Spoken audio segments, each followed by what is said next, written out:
చేసుకున్న వాళ్ళు చాలా బిజీగా వాళ్ళు పనులు చేసుకుంటా ఉన్నారు. దూరం నుంచి త్రాసుపాము వాళ్ళని గమనిస్తా ఉంది. అదే సందర్భంలో బురదపాము వచ్చింది. త్రాసుపాముతో అంది, "ఏంటి మిత్రమా తీక్షణంగా ఆలోచిస్తున్నావంటే, ఈ జనాలందరికీ అంటే అబ్బాయి ఎంత భయమో తెలుసా? పైగా నేను కరిస్తే చచ్చిపోతారు" అంది. అయితే బురదపాము అంది, "నువ్వు కరిస్తే చచ్చిపోతారు. నేను కరిస్తే కూడా చచ్చిపోతారు తెలుసు" అంది. అదెలాగంటే వాళ్ళంతే దేనికి ఫిక్స్ అయితే దానికే ఫిక్స్ అవుతారు. "ఓసారి రా మనం వెళ్దాము. ఈ గేమ్ ఏంటంటే నువ్వు కరిస్తే నేను వెళ్తాను. నేను కరిస్తే నువ్వెళ్దువు గాని" అంది.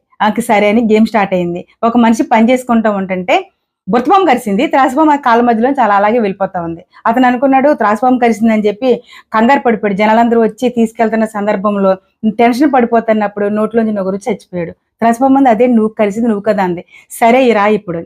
ఇప్పుడు నువ్వు కరువు నేనెళ్తానంది." ఇప్పుడు త్రాసుపాము కరిసింది వేరే అతన్ని. బురదపాము ఎదురుగుండా వెళ్ళింది. ఎలాగని అందరూ అనుకున్నారు బురదపామే కదా కరిసిందని చెప్పి ఏదో అలాగా తూతు మంత్రంగా వేసి పసరేసేసుకొని ఆ పాయిజన్ లాగేస్తాడు. ఇదేంటి అంది. అంతే మనుషులు ఏదనుకుంటే దానికి